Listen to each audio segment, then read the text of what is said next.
Ano ang binasihan doon para maging modern yung jeep natin? Sa ganda, sa laki, naka-aircon, may CCTV. Yun po ba ang binasihan doon? Dahil nga po sa napakamahal nitong mga modern jeeps. Ang problema, mahal na nga, hindi rin pala siya pasado sa emisyon. Magbubuga pa rin po pala siya ng lason. Nagulat tayo sa pahayag ni BBM na sabi niya hindi na pwedeng may stain yung usapin ng programa ng gobyerno. Mga kapatid, magandang gabi po sa inyong lahat. Pupulsuhan ko lang po ng konti itong mangyayaring jeepney modernization dito po sa atin sa Pilipinas. Meron po kasing kahilingan itong grupo ng Piston na sana ay wag mo nang matuloy dahil nga hindi pa po nila halos naaayos lahat yung mga requirements nila para doon sa gagawing pag-consolidate ng mga kooperatiba. Nang mangyayari po, hindi na raw po maiatras yun, mangyayari po sa December 31, nito pong taon na to. Ang problema, hindi pa nga handa itong mga operators saka yung mga jeepney drivers, yung mga kababayan natin, kaya nagtakda na naman sila ng panibagong welga at mangyayari po yata ito sa mga darating na araw. Pero nag-usap po sila ng LTFRB at ang mga napag-usapan naman nila ay pumayag naman ng LTFRB sa mga ilang kahilingan nitong grupo ng Piston. At iyon nga po ay pinadali po nila yung proseso ng consolidation. Ipapakita mo na lang, dadalhin mo na lang ang ORCR ng sasakyan, ng jeep, yung petition. Dinagdagan po ang kooperatiba na pwedeng bumiyahe doon sa mga ruta, doon sa mga bagong ruta. Dati po kasi ang pwedeng bumiyahe lang doon sa ruta na gagawin ay isang kooperatiba lamang. Ngayon ay pwede na po 2 hanggang 3 kooperatiba at hindi na rin po sila sisigilin doon sa mga dating mga penalties. At ang isa pa po na maganda rito mga kapatid, dati po kasi ay 15 na members ang dapat na nandoon sa loob ng kooperatiba. Pero ngayon ay ginawa na lamang 10. Ang isa pang na medyo maganda rito ay hindi na po kailangan bumili ng bagong jeep. Pero ayon naman kaya dating ASEC na Celine Pielago ay merong dapat gawin para payagan na makabiyahe itong mga lumang jeep na ito. Bumuo lang po sila ng kooperatiba. Wala pong jeepney phase out, hindi po sapilitan ang pagbili ng mga modernized jeepneys. Makakabiyahe po ang mga traditional jeepneys as long as roadworthy po ito. At dahil nga sa napagbigyan naman ang kagustuhan nitong Piston, may request po sila. Ito, pakinggan nyo. Bagamat sinasabi ngayon ng LTFRB na hindi necessary na bumili kami ng mamahaling mga unit, pero ang sabi ko maglabas kayo ng isang executive order na katunayan. Tuloy ang modernization, walang atrasan, December 31, tuloy ang consolidation ng kooperatiba. Ito naman ang mangyayari, tuloy din ang welga. Kaya po mga kapatid, ano po ba ang basihan talaga para masabing itong mga bagong jeepney na ito ay masasabing modern?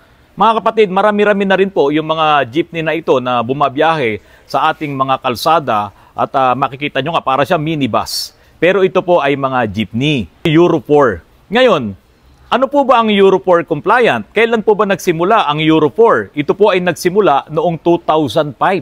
Ang Euro 4 po, yung compliant na yan ay para malaman kung ikaw ba ay nagbubuga ka ng lason, nagbubuga ka ng carbon dioxide, nagbubuga ka ng kung ano-anong mga lason na hindi po pumapasa dito sa Euro 4. Mga kapatid, 2005, itong Euro 4.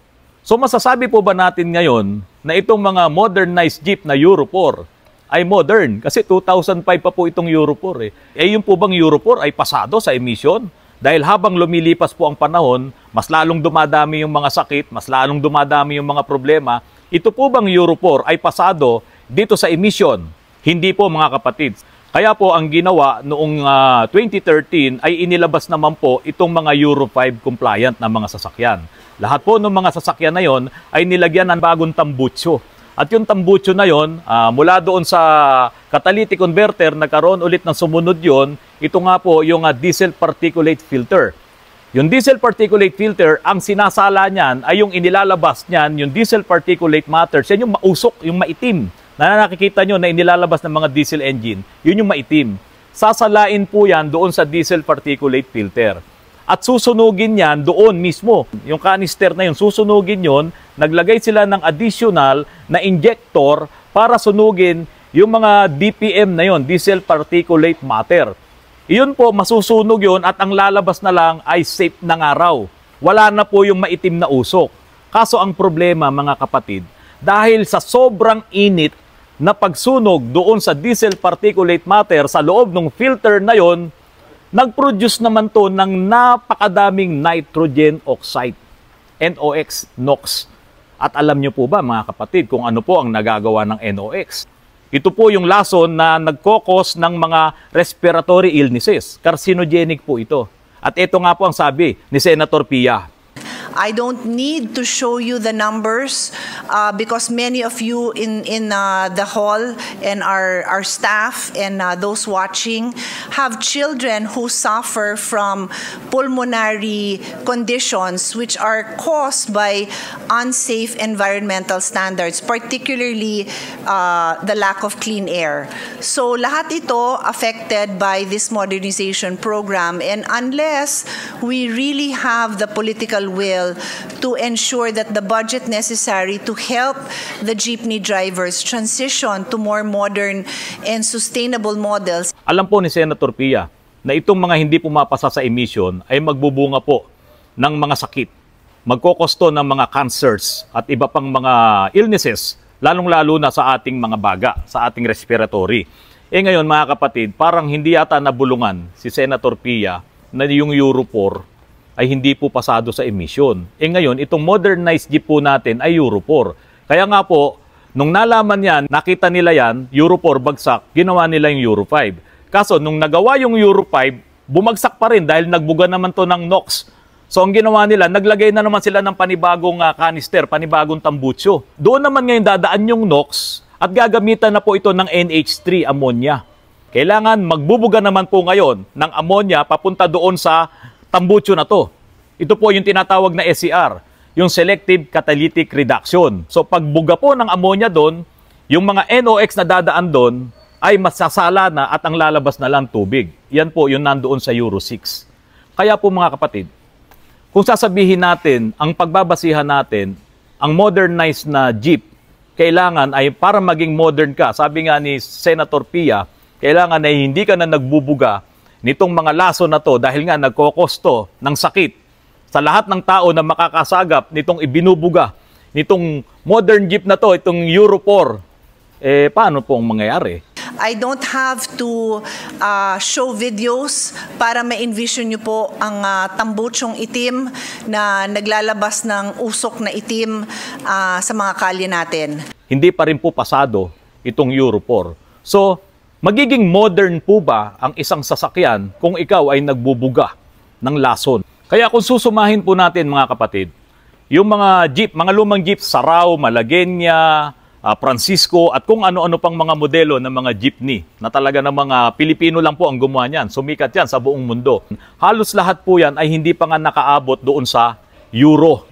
Ngayon mga kapatid, ang dami rin pong mga sasakyan ngayon dito sa Pilipinas na Euro 2 lang. Yung Crosswind, yung Adventure, yung mga ini-import galing sa Japan, yung mga surplus na yan, nagdatingan dito, galing sa Subic, galing dyan sa Port Irene, o dyan sa Norte. Ngayon, ito po ang isang malaking problema. Dahil nga po sa napakamahal nitong mga modern jeeps, ang problema, mahal na nga, hindi rin pala siya pasado sa emission. Magbubuga pa rin po pala siya ng lason. Ito po bang mga jeepneys na to, kung ito po ay bibilin? Ito po kasi ay nagkakahalaga ng 1.4 million pataas hanggang 3 million. Ito po ba, by that time na ito na, ini-implement na itong Paris Agreement, makakapasa po ba to? Mga kapatid, from Euro 4, Euro 5, Euro 6, bumagsak nga lahat yan . Kaya nga po itong Paris Agreement talagang tatanggalin yung internal combustion engine. Hindi na nga yung Euro compliant na yan, hindi na yon. Hindi na kung Euro 4 ka pa, kung Euro 6 ka pa, hindi po. Ang sabi nila, alisin ang internal combustion engine at ito, papasok na po itong mga electric vehicle. Iyan po yung nasunod doon. At tayo po ay may batas dyan, yung EBIDA law. Ngayon, kung ito pong modernized jeep ay magagamit pa rin natin bilang means of transportation, public transportation, baka po ang mangyari mga kapatid, ang akala ng mga driver, compliant siya, hindi siya makakaamoy o makakasinghot ng lason, deception po yon. Kaya nga po doon sa mga ibang vlogs ko, doon sa electric vehicles, iyan na nga po yung, diyan na po nakatutok ang buong mundo. Hindi naman po Pilipinas lang. Hindi naman po itong California lang na ang daming mga electric vehicle dyan. O sa China, ang dami rin dyan. Sa Europe, lalong-lalo na sa Hong Kong, yung kanilang mga public bus dyan, mga electric na. Pero itong Pilipinas, modern. Ano ang binasihan doon para maging modern yung jeep natin? Ito ba ay binasihan sa ganda, sa itsura, sa laki, naka-aircon, may CCTV, electronic, ang dami mong maganda yung mga upuan sa loob, yun po ba ang binasihan doon? Pero itong mga lumang jeep, itong si Saraw, si Malagueña, yung mga gawang Cavite na yan, yung mga gawang Rizal, na mga kaha, mga kapatid, halos parehas lang itong Ebidalo. Alam naman po nila yan na darating po tayo dyan na lahat ng mga sasakyan na internal combustion engine by 2050 mawawala yan. Ngayon, sa Singapore, sa California, sa Europe, sa Hong Kong, at sa iba pang mga bansa, by 2035, hindi na po sila magbebenta at magre-rehistro ng mga internal combustion engine. So, yung pong mga sasakyan na yun po ba ay outdated na sasakyan? Yun po ba ay hindi modern? Mas modern pa nga po yun dito sa modernized na jeep na ilalabas nila Ngayon, itong ating modernized jeep na Euro 4, pag Euro 4, wala pang diesel particulate filter. Ang daming ibinubugang lason yan. Ang daming ibinubugang diesel particulate matter niyan, yung maitim na usok. So, kailangan maging Euro 5 yan para hindi siya magbuga ng maitim na usok. Kaso, ang problema naman, magbubuga naman siya ng nitrogen oxide. Kasi po mga kapatid, dahil nga pagdating doon sa diesel particulate filter na yon, susunugin yung DPM Pag sinunog yung DPM, lahat ngayon nung NOx, magkakaroon ng panibagong NOx dito at ilalabas na yun. Kaya nagkaroon ng SCR. Sa Germany nga po mga kapatid, BMW na diesel bumagsak. Idinimanda po nila yun. Idinimanda nila yung mga authorities doon, sabihin na natin yung mga traffic authorities doon, bakit itong BMW na to na Euro 6 ay nagbubuga ng lason? Hindi nyo ginagawa yung trabaho nyo. Dinimanda ng mga seniors doon sa Germany. Sabi po ni Senator Grace po, 300,000 po itong mga lumang mga jeeps na to na kailangang i-modernize. Ang lakas ng loob ng DOTR mag-deadline, wala namang maitulong.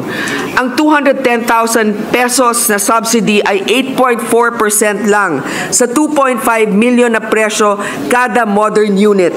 63 billion na agad ang kakailanganin para sa subsidies pa lang sa 300,000 na jeeps. Yung 300,000 na yan, o siyempre, 300,000 din yung drivers niyan. Hindi naman pwedeng mabawasan yun. Yun yung mga nagbabiyahe niyan. Or baka nga sobra pa yung mga drivers kasi nga may karelyebo pa yan Hindi naman pwedeng straight babiyahe yung driver ng jeep. Tapos, siyempre, yung mga operators, dagdag pa po yun. Merong isang semi-good news na not so good news. Kasi po, good news para sa mga operators at drivers ng jeep na pwede na kayong hindi magpalit ng unit. Yung mga luma yung jeep, kailangan lang maging roadworthy siya. Siguro, papapalitan nila yan ng makina kasi wala pa naman silang inilagay na guidelines dun sa pagiging roadworthy. Siguro, papapalitan nila ng makina yan. Kung kinakailangang ayusin yung body niyan, ayusin lahat para hindi delikado, hindi dilapidated yung jeep mo. At lahat, kompleto, yung mga safety, mga seatbelt, lahat ilalagay mo yan. So, ibig sabihin, i-remodel mo yung jeep mo, hindi ka nabibili ng bago, at gagastosan mo yung jeep mo. Ngayon, may sinabi si Senator Grace po na bibigyan daw ng subsidies itong mga operators kung bibili sila ng modern na jeep, yung modernized jeep, bibigyan daw ng 210,000 pesos yan. Nasaan ang gobyerno sa modernization? Ang lakas ng loob ng DOTR mag-deadline, wala namang maitulong. Ang 210,000 pesos na subsidy ay 8.4% lang sa 2.5 million na presyo kada modern unit. Ito pong 210,000 pesos na yan, mga kapatid, itulong po sana nila ito dito sa mga operators para mapalitan nila yung makina, makapaglagay sila ng catalytic converter, maglagay sila ng DPF, pati yung kung ano pa man yung mga dapat ilagay dyan para makabawas ng pollution. So isa pong magandang pag-start yon para itong mga lumang jeep na to ay mas maging maganda pa siya dito sa mga Euro 2 na bumabiyahe. Ako po may crosswind. Meron din po ako mga ginagawa dito sa shop, mga adventure. May mga lumang Starex na hindi po umabot sa Euro 4.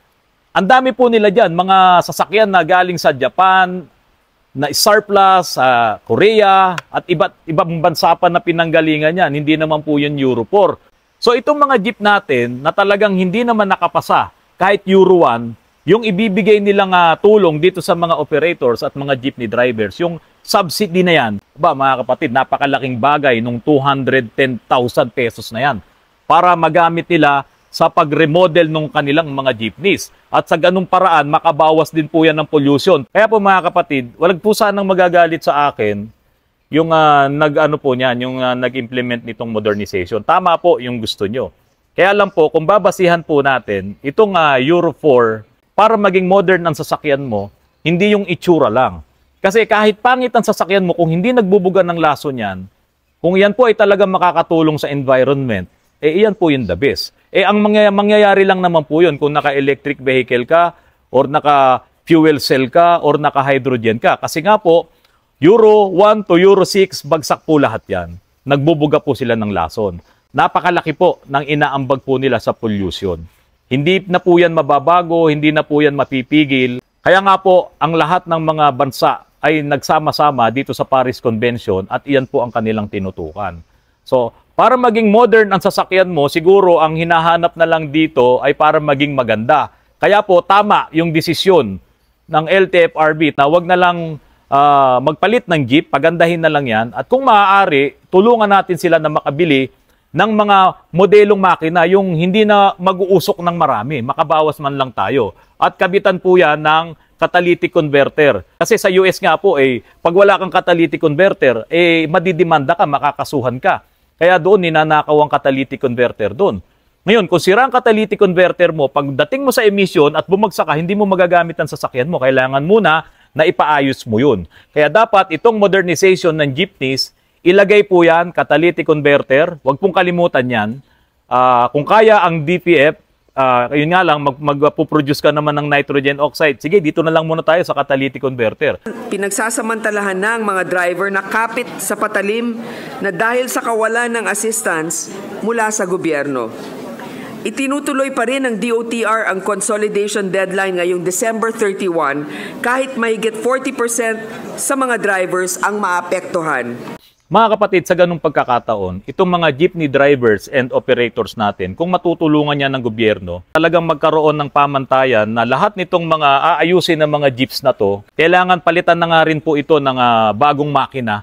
Kasi pag luma na, talagang mausok na yan . Hindi na rin sila kikita. Malakas sa langis, malakas sa krudo, mahinang humatak, lakas mag-init. Puro pagawa dito, pagawa doon. Kaya po ganun nang nangyayari. Ngayon, itong ating mga kapatid na driver, siyempre, magkano lang naman ang kinikita nila, tapos tataas pa yung presyo ng diesel, kaunti na lang matitira kasi miyat-maya, sira dito, sira doon. Siyempre, kung tutulungan talaga ng gobyerno, iyang 210,000 na subsidies na yan, parang alam ko, kasama na yan dun sa budget itulong na po natin. At dito na po nyo sila higpitan. Kailangan lahat ng mga jeep na yan, maging roadworthy, ayusin yan. Kaya naman, hindi na rin natin masisisi ang mga driver na nagtitigil pasada. Pero sana wag nga. Kaya lang, yung gobyerno dapat talaga ay bigyan naman sila ng mas malaking suporta.